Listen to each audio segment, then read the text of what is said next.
What's up, everybody? My name is Jacob Deaton, and thanks for coming back for another episode of Southern Wedding Professionals, where we talk with really cool people in the industry, the unsung heroes, so to speak. And I am super happy to have a brand new acquaintance that I've met in the last 6 months or so. And she's really awesome. And I had to twist her arm to get on this thing, but here she is making time for us, the little people. And I am talking about Autumn Hartman with Harts and Petals. Autumn, thank you for being with us today. Hey, absolutely. Thank you, Jacob, for including me. I appreciate it. Well, I know you're busy. I know you got lots of things going on. Every wedding planner that I know does. Just thanks for being here and thanks for being a part of it. To start, if you could tell us a little bit about Harts and Petals and what you do. Absolutely, absolutely. So, kind of long story short, so Harts and Petals, I started in this industry going on 9 years ago. Um, I started in it, to be completely honest, I was just tired of the career path that I had taken, which was basically like customer relations, customer service. Still in that, making clients, customers happy, but I wanted something more. And I was like, what could be my hobby, but could also become a career path? And I was like, you know what? I like flowers, because who doesn't? I mean, flowers are pretty and everything. So I kind of started down that path and getting into floral and event design. Um, and yeah, then it just so happened, literally the planning and coordinating side kind of just fell in my lap. Um, and I adored it. I loved it. Like, really became a passion of mine. So with Harts and Petals, we are a small local grown Atlanta based company. Right now we're actually based in East Point, represent Tri-Cities. um, and yeah, I mean, we have several different coordinators that are on staff. But I am the owner and the face behind Harts and Petals. So that's just a little bit about us. So when you decided to make the shift from one customer service based industry to another customer service based industry, and you decided that flowers was it, um, how did you go about finding the resources to kind of get started, and trying to figure out how to, crack this nut of the getting into the wedding world? That is a really good question. Yeah, because I was like, with floral design, does that mean I need to go back to school? Do I need to look into that, realm of things? And so I just did a bunch of research, and I ended up calling one of my favorite wholesalers. Now is my favorite wholesaler, but just getting to know them back then. And I just picked their brain. I was like, listen, should I come and do one of y'all's floral workshops or your floral school? And they were so cool. They honestly were like, listen, this industry is either for you or it's not. So before you spend the money and invest, just come in and buy some flowers and do some arrangements. Like, just go home and play around with it. Do it for family or, anniversary parties, whatever. Um, and so that's what I started to do. And then my first ever bride, I guess she trusted me and liked the little arrangements I had done. And yeah, so from there, it really just snowballed. And like I said, the same thing with coordinating and planning it. I planned my own wedding going on 10 years ago, and just kind of found out that I took that experience and placed it into what I now know are all the top essential things in planning the quote unquote perfect event. So yeah. So that's cool. I mean, you get the hands-on. I mean, I love whoever told you that. First off, it's like, this is either for you or it's not. Yeah. Because there really isn't a gray area for the amount of hours that you probably put in, the time planning everything. This is obviously before your wedding planning days, so to speak. Mm-hmm. Like, that the whole process of just figuring out whether you like flowers in this particular way. Mm-hmm. What a great piece of advice to start off your journey with. Yeah. and not have to just dive into, you know, long-term, you know, schooling or student debt. Like that's what I appreciated, because ultimately they were like, listen, don't pay me just yet to teach you. Why don't you see if you like it?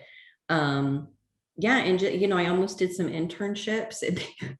They honestly, there was one company, really big design group in Atlanta.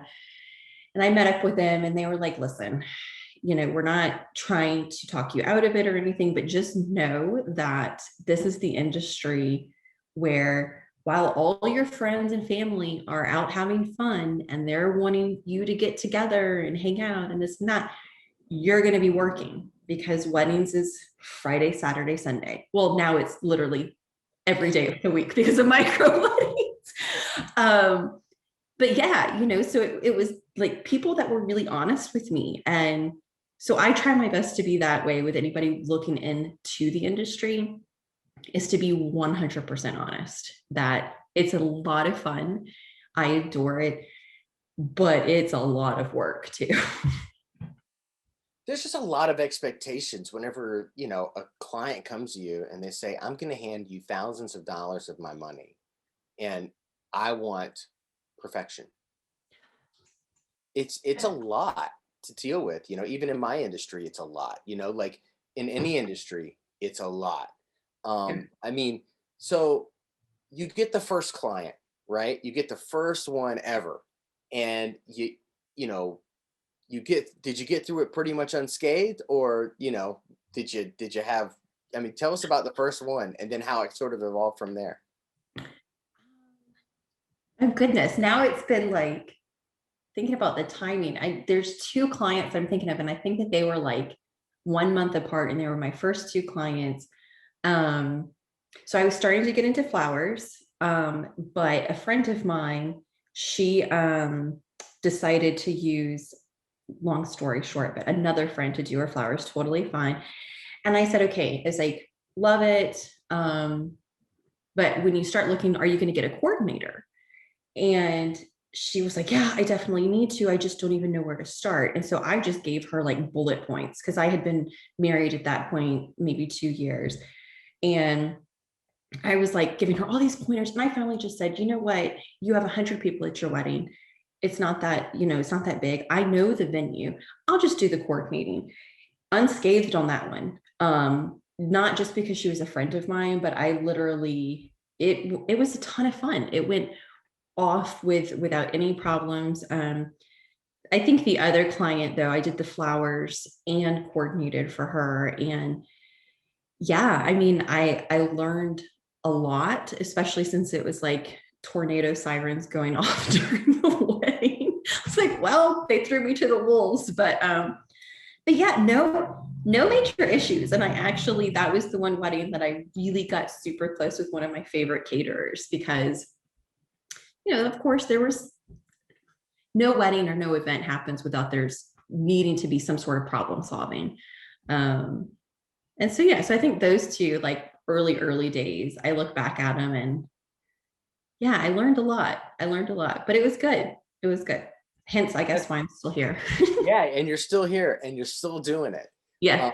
I mean, to get over that, I remember the first time I, you know, one of my companies did a wedding, and when I got done with it, I was so exhausted. I was like so tired, and I was like, oh my God, I hope I did that okay. And then, you know, they sent a review in and it was amazing and it made me feel really good. And it made me realize that this was something that I really enjoyed, bringing joy to other people through this medium.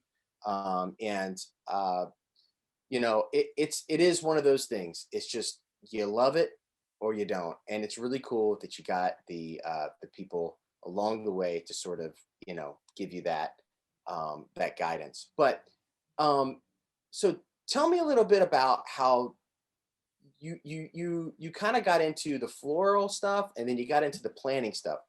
Mhm. Do you find that people who do floral arrangements and planning are pretty synonymous, like within the industry, or would you say that you're kind of a, you know, maybe not so common of a business model? Um, that's a really good question too.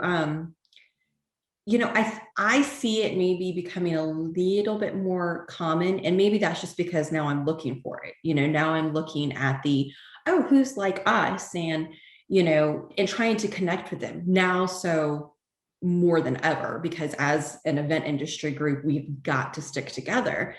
Um, it's not super common.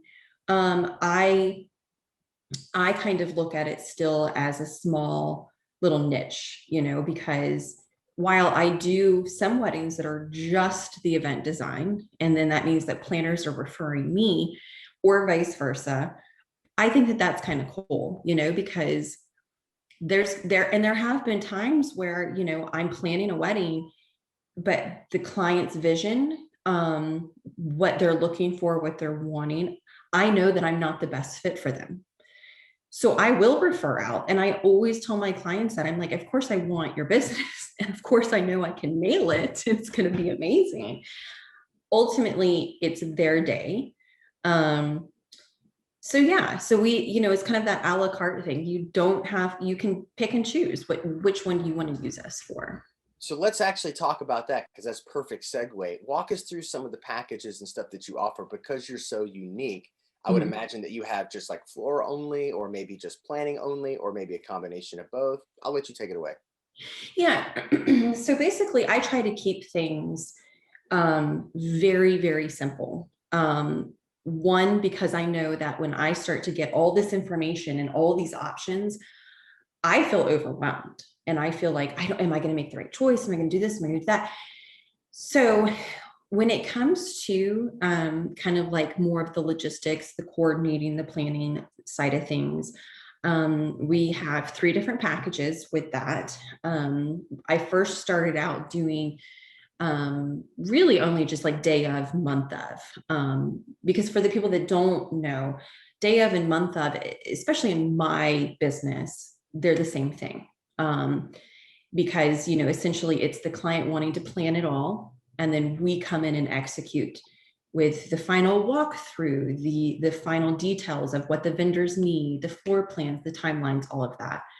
um, and then of course I started with offering full service planning. So the minute somebody gets engaged, and for whatever reason it may be, they need help picking everything, the venue, because we all know, for the most part, the venue is the most important. It's going to really set the stage for everything else to come.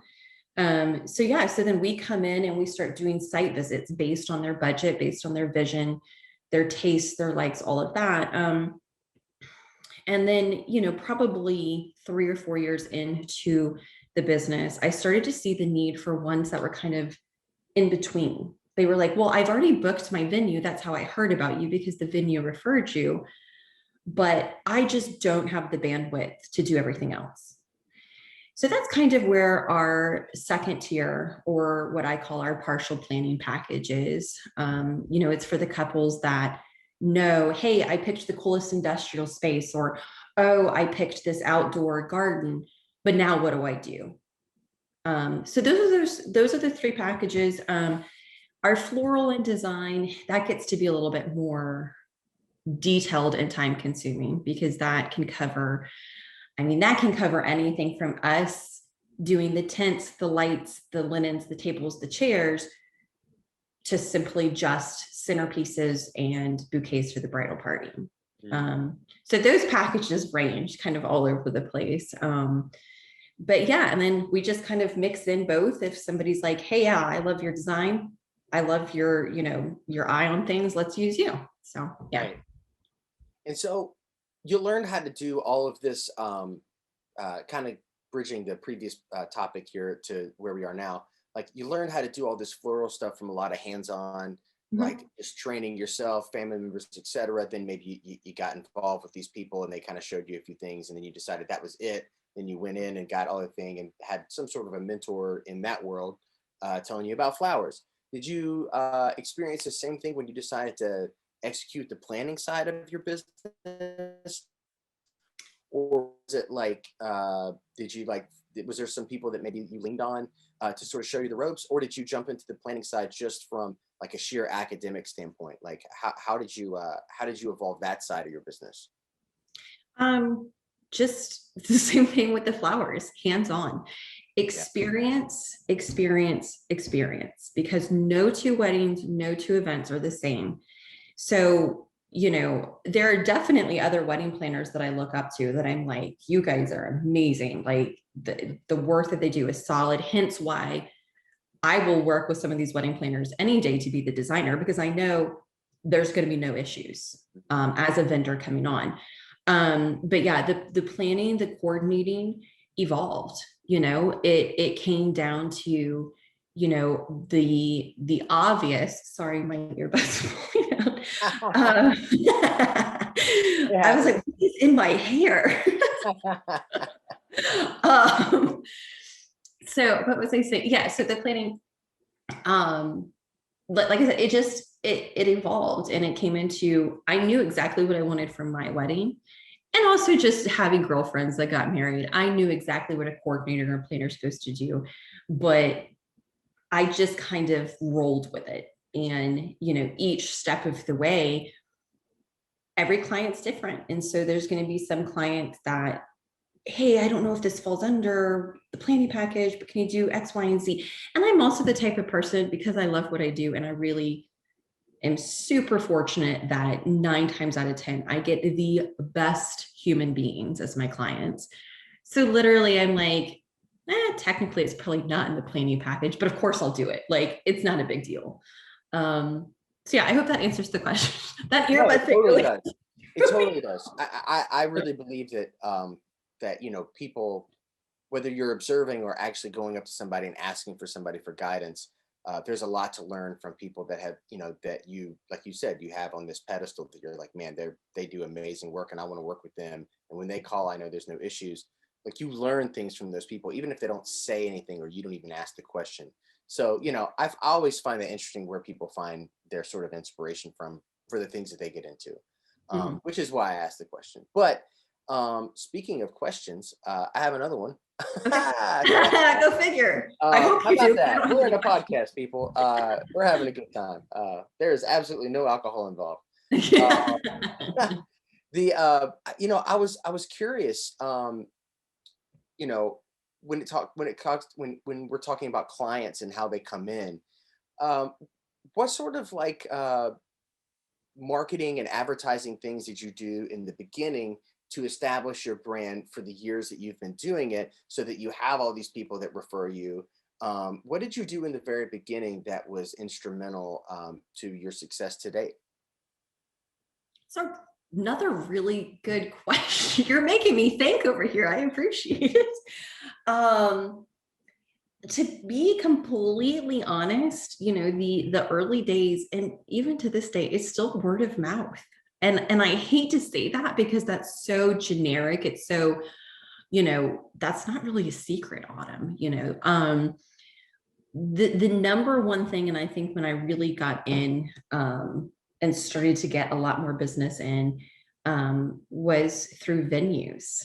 I'm going to give a huge shout out to the team over at Monday Night Brewing, because looking back at it, I mean, I think I was in like year 2, and it was the most beautiful wedding, but it was like my first brewery wedding, that type of thing. Mhm. And there was so many details that I had to oversee as the coordinator, as the planner. And I thought I bombed. Like, I was like, the couple was happy, but I don't know if my vendors, if the venue was happy, because that's also a huge deal for me, is like, my vendors have got to be happy. And here I am, geez, 7 years later, and probably 45% of my weddings are with that venue, with Monday Night Brewing. And so that's word of mouth and just vendor referrals. And it's so cheesy, but I call them my frienders, because it's like, you've become a friender, like, it's one of those things that I know we're going to hang out and we're going to be social, and it's not going to always be about work. And that's what's beautiful about this industry, is that you do really come to know a lot of people, and you really do come to gain friends. So once again, me going off on a tangent, Um, we're not huge advertisers. It's all about word of mouth and vendors and people, past clients referring us out. And that to me, I'm actually like super proud of because that shows they trust us. These people trust us. Absolutely. And so would you say that currently your current marketing, uh, if we were to classify your world of advertising and marketing, would you say that like what percentage of it would you say even to this day is word of mouth versus other avenues? 80%. That's incredible. It's yeah, and that's honestly why it's like, several times a year I try to be like, oh my goodness, I haven't heard from this vendor, or I haven't heard from this particular person. I always try to reach out because we're in it together. You know what I mean? Like, at the end of the day, I always tell people, yes, my bride and groom, their happiness comes first, what they need, what they want. Then it's family, guests, vendors. Vendors have to be happy and they have to be on that list. Um, and yeah, because like I said, if we're all happy behind the scenes, why shouldn't we be having fun? You need to be in this industry because you like it. So behind the scenes, if I have the right vendor lineup, we're having fun too. So yeah. It's something that I've learned over time, that if you just treat people right, and you sort of just you try not to front or try to do anything that gets you ahead, or you just be your honest self with people and just try and treat everybody with love and respect. It's amazing how far that travels, and how far people or how people respond to it is what I'm trying to say. So the fact that you're 80% referral is just it's pretty amazing to me. Yeah, and maybe it's one of those things that, who knows? I mean, I have found that with like different like advertising avenues, it hasn't really been worth it. Not to downplay the companies that I have advertised with, but it just hasn't returned like that profit back over. Um, so yeah, I mean, like I said, 80% it's all about the vendors, past clients, especially when COVID hit. I tried to adapt and really, when things especially were shut down, and it's like, well, it's illegal to host anything, any type of event. Vendors, past clients, friends, family, everybody showed up and was like, hey, we want to do a random, because usually, me doing one-off flower deliveries, it's not really a thing. I mean, I offer it and I'm glad to do it, but people were like showing up. They were like, we love your work. And it was just simple things of, we just want to bring like some happiness to a friend's life that day. Um, so yeah, I mean, and my clients too. I mean, they've been amazing throughout this crazy COVID world. So I'm super thankful. I mean, I'm, to use the term blessed, but it's true. It's true. Well, we all are, because we're still here standing. Yep. And so many of our counterparts that are in the industry have had to shut their doors. And it's it really sucks because they really didn't necessarily do anything wrong. Right. They were just going about their work day. Maybe some things internally were wrong, for business infrastructure and all that kind of stuff, which is a different story. But essentially, they were just going to work, doing their job, and so many people have shut down. So I, like you, feel thankful that I'm still here and I'm still around. You know what I mean? Absolutely. Absolutely. Yeah. Yeah. But um, you know, hopefully one day we'll be able to open everything back up and everybody can be sitting close and give each other a hug again. Um, Oh, hugs. I miss that. I miss the hugs, and I miss clients, you know, they have like worrying about, I really hope nobody gets sick at this event. Of course, as vendors are masked up and we're taking all precautions for social distance, but it's supposed to be a happy day. And I hate that, sometimes that is in the back of their minds. yeah, I mean, what was your COVID experience like to this point? Since we're kind of talking about it, what have you learned anything from this more than anything that maybe will be impactful on your business for long term? Or have you just been patiently waiting it out? Have you been actively working behind the scenes to get better at something? Um, you know, and there's no wrong answer to that, by the way. Everybody's is 100% personal, but Yeah. what's your experience been like? Um, it's definitely been a game changer. It's one of those things. I mean, because I guess it was, so I used to also have like other work besides doing being in the wedding industry, because my old philosophy was, I never want to have to get this client. I love what I do, and I never want to have to feel like I have to get, I need this money, I need this income.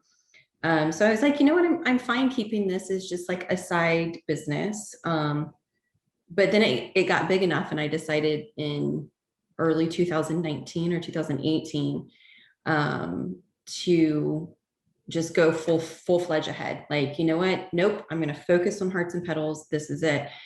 So that at first, when COVID hit and I started to have to deal with things that none of us knew how to deal with, I mean, like, has any of us ever lived through a worldwide pandemic? And so it was tough, having to sit there and walk my clients through what to do. Because, several of my clients, half of their guest list was coming from around the world. So I think the biggest thing, and this might sound cheesy and kind of like, well, obvious, Autumn, but is literally, I have just been thankful. Like, any client that I've had that has been understanding and has bent over backwards for me. And I'm like, wait a second, you hired me. I'm supposed to be doing this for you. I, moving forward, will always never take for granted just the amazing clients and the amazing people that I come across. I think that's the simplest thing. But I mean, of course, there's been some behind the scenes, like, I'm going to pull my hair out, I don't know what to do right now. But yeah, I think that's the big, moving forward, once all of this is over, whatever that may entail, is to just never take it for granted when I meet such amazing people that trust me, and that have my back. I couldn't agree more. I mean, I think these days, whenever I get a phone call or an email, or it's some sort of new inquiry, I look at it differently. Yeah. Um, I mean, I've always, I could honestly say this, I've always, tried to give my all to people, Mhm. and sometimes to a fault, and sometimes, to my detriment. Mhm. But now I think I'm even more grateful for the process that we're all in. And in speaking with so many people like you, I hear the same echoes, week after week, of just gratitude, empathy, just overall, just, being thankful for everything, you know. Mhm. No, it's true, because we're all, I say this time and time again. He did it again. Okay, I'm gonna leave that one out for right now. Um, that's gonna stay there. Um, yeah, I mean, it's one of those things that you're right. Like, I get like a new home form submission or whatever it's called that comes in, and yeah, because it's a different world. So we started out with, save weddings, like save the industry, save events. And, just to let people know, it's still happening, it's still going on. And so any type of person that's like understanding with where we stand in the industry, um, I always appreciate. It's You know? pretty wild when you talk to people that are just maybe have a 9 to 5, and instead of going into the office, they've just stayed home and been on Zoom, and they've been continuing to collect their paycheck for the last, 10 to 12 months, or coming up on 12 months.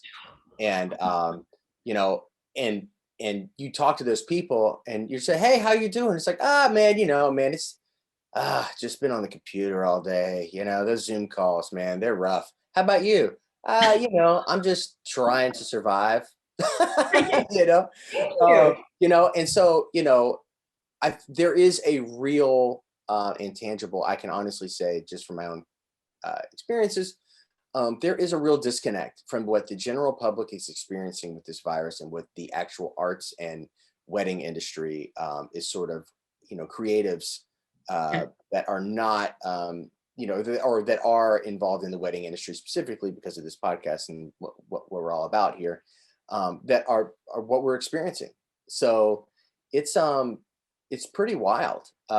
And most people just don't, it's not top of mind for them because they don't think about it.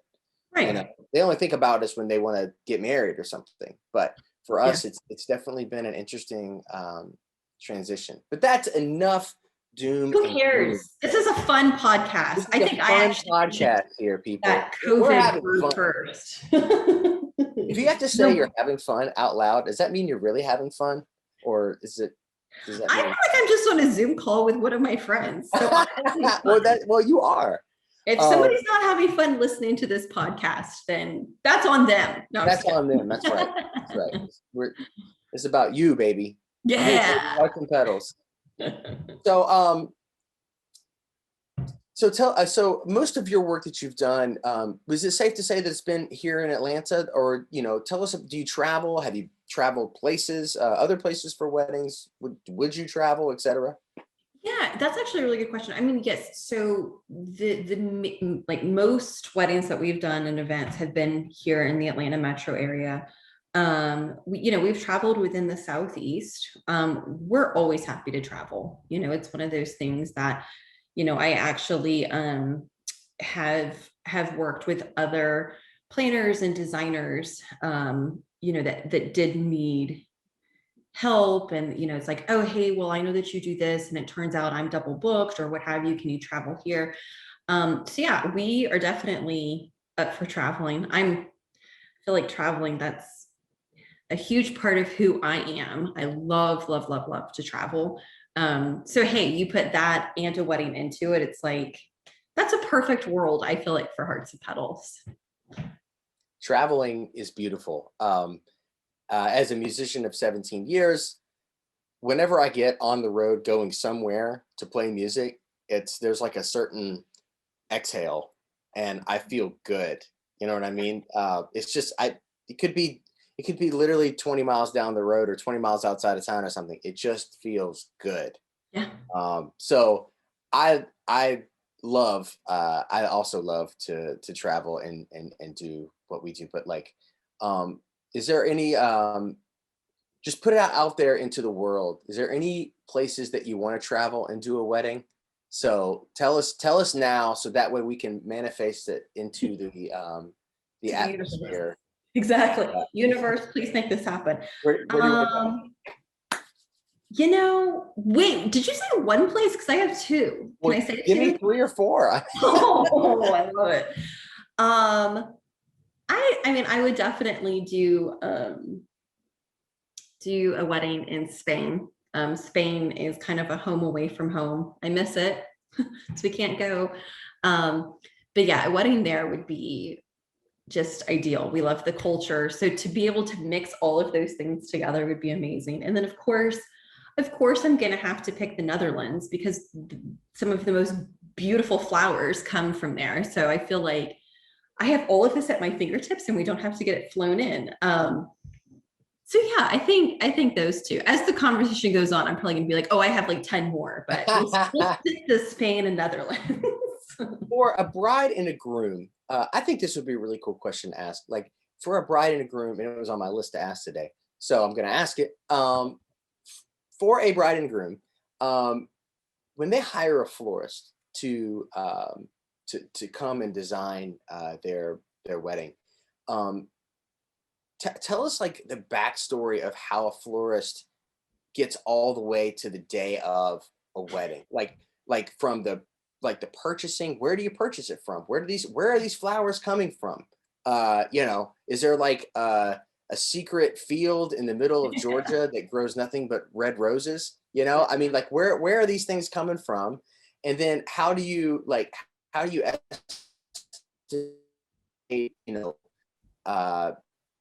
you estimate how to to make sure you pick the right ones, or is it, I mean, there's a million questions within that, but I'll let you take it from here.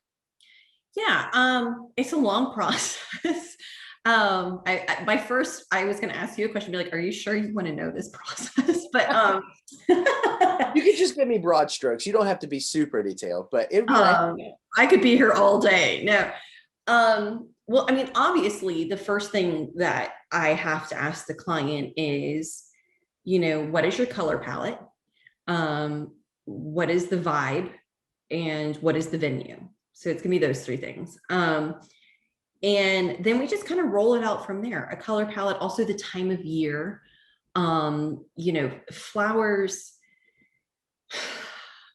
Flowers are amazing, but with that also comes a lot of legwork that a lot of people don't understand. They just think, okay, well, she's going to pick up the flowers and then she can just put the bouquet together. No, there's processing time. So you got to get the thorns off. You got to get the leaves off. You got to cut them correctly. You got to make sure you get them at the right time because they need to open up a certain way, because one bride wants a rose or a peony or whatever that's closed. I like the look of that closed one, but then the next bride wants it to be opened. And so it's like, well, I can't tell Mother Nature what to do, so I have to try my best. I have to try my best to, work along those timelines. So yeah, I mean, mostly it's color palette. We get, there's a couple of wholesalers in the Atlanta area. My favorite, who also just happened to relocate to East Point, so they're only 5 minutes away, which is amazing. Right? I'm like, I don't have to, not that Midtown's 10 minutes, but 5 minutes, 10 minutes, but is Halls, Atlanta. They're just amazing people. They're like some of my friends now, like just chill and, so yeah, a lot of wholesalers, depending on, if it's a last minute thing, last minute delivery, I've been known to walk into a Kroger and find the most beautiful garden roses ever. And I'm like, oh my God, I need those. Those are perfect. But it's the wholesalers that are going to get in the varieties that are really, you can't find in a grocery store, or you can't find at a local market. But yeah, I mean, the whole process with the design, like I said, I mean, it can be as simple as, hey, we're going to handle the centerpieces, totally fine. We just need you to do the bouquets for the bridal party. But I still need to see what your centerpieces are. Sure. Because it has to be cohesive. It all has to flow from the moment they receive their save the date to the moment they pick up their favor and they're leaving at the end of the night, which is wedding branding, which is also something that we do. That's a whole other side story. But yeah, so the design process, the flowers, this and that, it's you got to make sure that your counts are right. You got to, if their guest count changes, then okay, well then I got to go up on this amount, or I got to, buy more candle lanterns, because that's, we don't just handle the florals, we'll handle all of the decor. So candles, plates, linens, like I said, all of that. So yeah, so the design process, trying to get that nailed down sometimes is a little bit, it's more time consuming than just talking, coordinating, and planning. Sure. But it's fun. So when you get the flowers in, then it's on, I mean, you're basically scheming for when the flowers come in and hoping that you get the flowers that you request, right? Because not always, I'm sure, are all the flowers available in the way that you want them, right? Is that Right. what I'm kind of gathering?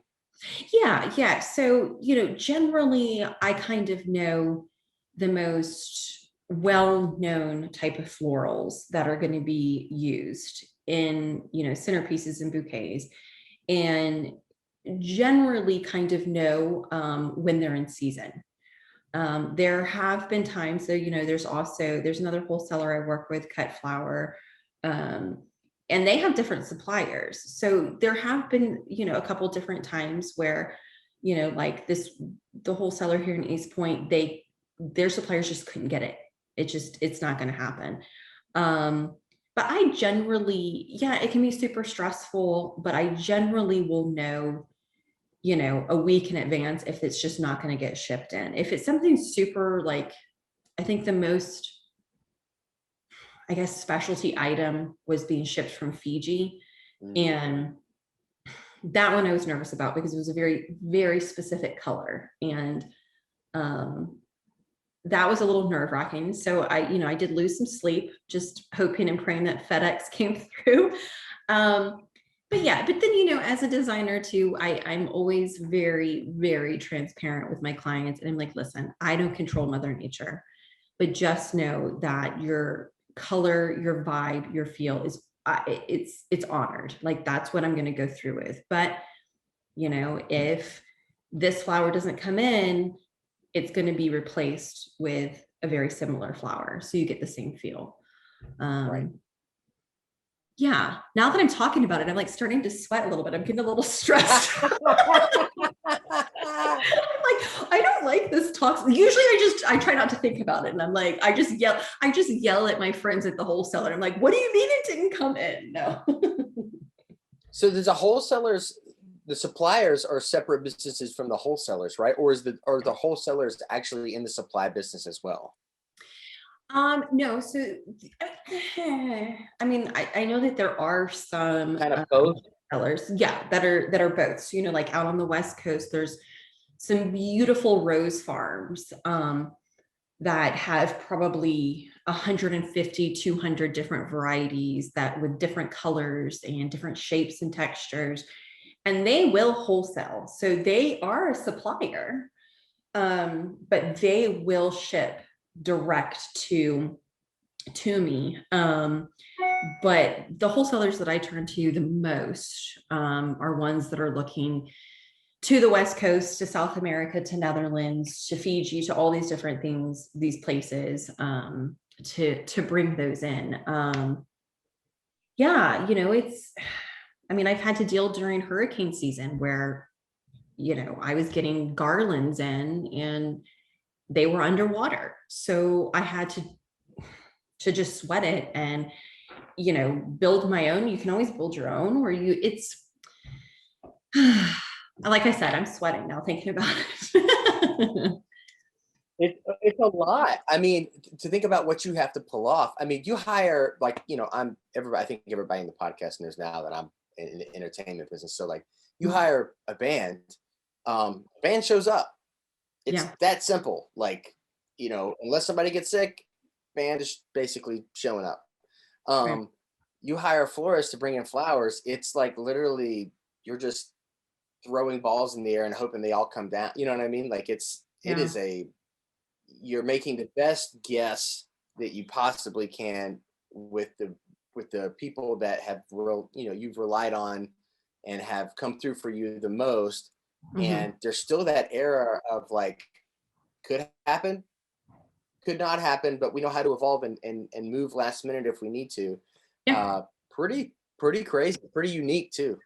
Yeah, and it's one of those things you always have to kind of over prepare too. I mean, like just thinking about inventory. I mean, yeah, there's been times, huge shout out, I haven't even mentioned him, but my husband and business partner, he's amazing. He's like my load in, load out guy. We could have a U-Haul and 2 cars full worth of stuff and nothing breaks. And I'm like, how did you even do that? Because by the end of the wedding, when I'm trying to pack up, he would say, well, it's because you're busy talking to all the vendors packing up. But I'm like, whatever. I try to help clean up. But yeah, you got to have inventory control. Because the thing is that some of this inventory, if it breaks this weekend, I need it 5 days from now for the next wedding. So you got to be on top of it, and you got to just kind of know, or if it breaks at load in, it's like, well, I needed 250 candle holders and now we're down to 150. So that's kind of where that creativity too comes in, and just being a problem solver. You just, like you said, get it done. Just get it done. That's what we do. We creative people in this industry find a way to get it done. Just get it done. Speaking of being done, we're almost done, but I can't let you go without asking the signature questions that I ask basically everybody at the end of these things, because I think it's important that everybody gets a little bit of glimpse of who you are and your own personal likes and dislikes. The PG-13 edition, of course. Are a family podcast here. We are a upstanding, very proper podcast here. Kids in the car, it's In totally light fine. of that, right, exactly, yeah. Off camera, I can't guarantee anything, but on camera, we are a family podcast. One question I love to ask is like, when you're not working, what are you doing? What's something that you like to do that's personal to you that just brings you joy? Well, I mean, traveling, even though that looks completely different these days, it's something as simple as we're going to book a cabin up in North Carolina and we're just getting away for a couple of days. That's always, for the most part, going to include, we have 2 dogs that I spend a lot of time with. And even though, they drive me nuts sometimes, they're super cute. So that always helps. That, and we've been really, even pre-crazy times, we're huge foodies. We love to go and like try new places. And so, yeah, I think in free time, it's traveling, eating, going to our local bars. Yeah, it's not that interesting. I feel like I'm interesting, but now that I say it, I'm not. Oh my God, you are totally interesting. Coming from someone who's, who's had a chance to hang out with you, you are 100% interesting. You are not one of those uninteresting people that we all know and fear. Yeah. Yeah. Yeah. If you're not interesting, what are you? Cool. What's your, tell me maybe, do you have like a comfort food or anything? Like when you're like feeling down or out or feeling celebratory, is there a food that you run to? Is wine a food? It could be any food. Wine is definitely a food group.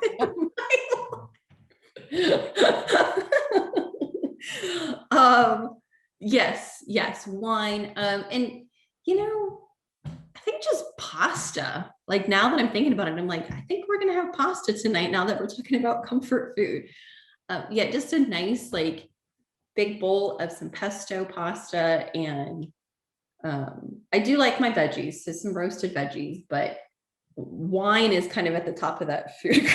Also talking about that now. It is everything else. It's grapes, so it's fine right now. Right, of course. It's totally fruit. Totally. Yes, it's healthy. It's healthy. Totally healthy. Yeah. What's your I gotta ask because I have guitars on my wall back behind me here. Do you have like a favorite band? Do you listen to any types of particular music? Is there like a song that's tugging at your heart these days? What is it? Oh my goodness. I feel like Or are you like a playlist girl that like sort of just does like, I just put on the playlist and it's great? It depends. If I'm like driving in the car, I'm actually really into podcasts. So that might be why I listen to more podcasts, I feel like, when I'm driving than music. So you listen to my podcast like all the time, right? Oh my gosh, every episode, one of them. Just don't ask me questions about them. Yeah. Just kidding. I usually leave it up to, I'm really bad with like, oh, I know this artist, I know them, but I never can remember their names. So I'm always looking to Ryan, my husband, because he's a music buff. If I'm kind of at like a standstill and I'm like, I don't know what to listen to. Like when I'm designing flowers, I'm like, I don't know what to listen to. What should I listen to? Da, da, da. LCD sound system. You can never go wrong with that. That has just a lot of like sentimentality too. Like James Murphy just has a lot of memories for me. That, and then, now of course I have to pull up my Spotify because I can't remember their name. But I can't even pronounce it. Earth Eater. See, it's just Earth Eater. Ryan's actually got me into. I've been really listening to a lot of them. A lot of jazz, like Mulata Astataki. So a lot of jazz stuff. That's actually, I think, how we met. I think you were playing at Chairs in East Point one night and some of the jazz stuff, and we were super into it. That's why I was like, we gotta talk to these guys. But yeah, for the people that are listening to this, that we should probably said this in the very beginning because it would have been a Yeah. really funny way to start. But like, if you've hung on this long, um, the I met Autumn. I was playing in a bar. I had a regular Sunday night jam session for other musicians in the greater Atlanta area at a bar called Chairs in East Point, Georgia. And I was playing with my trio during like the house band set, and then we let other people sit in sort of afterwards. It's a very traditional sort of jazz uh, scene thing where you basically let people know they can come and sit in and play on your gig if they don't have one, and it's just a way to keep playing and community network, etc. So we're doing that, having a great time, and I'm like walking along the booth just to tell everybody thank you for being there, because that's just I think just being in this industry, long enough, you just out of habit just start going around to tables and just say, "Hey, hope you're enjoying yourself," or groups of people. And I stumbled onto their booth, Autumn and her husband, and then the conversation sparked, and then next thing we knew, we both realized we were both in the same industry. We just hadn't worked together yet, so kind of funny. Small world, I feel So like good, yeah, good team it's stories. pretty hilarious. Right. Good people find each other. That's what I always say. Yeah, and I think we had actually just got done In working. closing here. Oh, sorry. No, I was just gonna say, I think we had Oh, what were actually you saying? done, Oh, that's right. Yeah. just got done working a wedding too. So we were exhausted, just needed food and drinks. And yeah, it was kind of the stars aligned. So we got to chat. Yeah, it was totally like meant to happen, because you guys had just come off of doing a wedding on a Sunday, Mm. and you guys were like totally just vibing on just putting food in your mouth to feel human again, and hydrating yourself with an adult beverage or so, and then there it was, there I came, frumping over to your table. Um, but in closing, I just wanted to say, I always ask this question to everyone. There's a lot of young vendors that are out there that are really getting into the business these days, and I just thought it would be really cool, whether it's a piece of advice for them or piece of advice for other people that are just listening. What sort of advice would you give somebody that's aspiring to be in the wedding industry? Maybe something that you picked up along the way. Well, do we have another hour? No, I'm just kidding. I'm just kidding. Anybody listening to this, they're like, I'll be right back. You just keep going. That's just...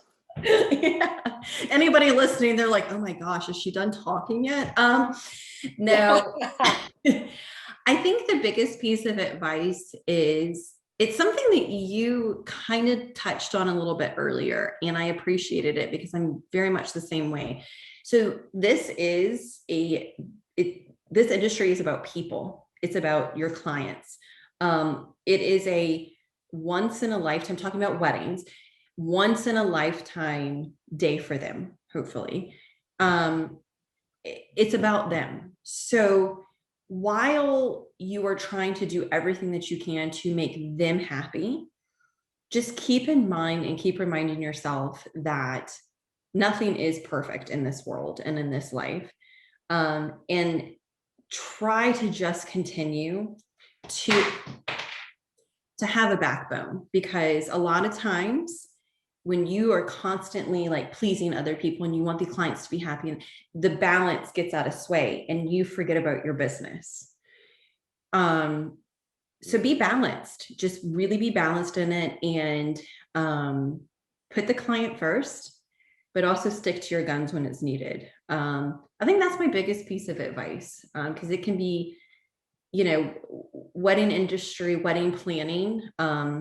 The last couple of years, it's been like the 5th most stressful job in the United States. But just try to have fun with it too. Like, it's going to be stressful. You're going to lose sleep because if you're in it for your client, but just try to have fun with it. That's my little piece of advice. Hey, I love it. I think that's great. And that's where we'll end today. So Autumn from Harts and Petals, everybody. Big round of applause. Thank you, guys. Thank you, Jacob. It was great. I can't wait. I can't wait. Yeah, you smoked it. You were so good. And thank you so much for being a part of this. And this has been another episode of Southern Wedding Professionals, everybody. And make sure you like and subscribe, because if you're not liking and you're not subscribing, that algorithm isn't growing, and I need you. And please leave a review. That would really help too. So love you a long time. Thanks for being here, and we'll see you next week.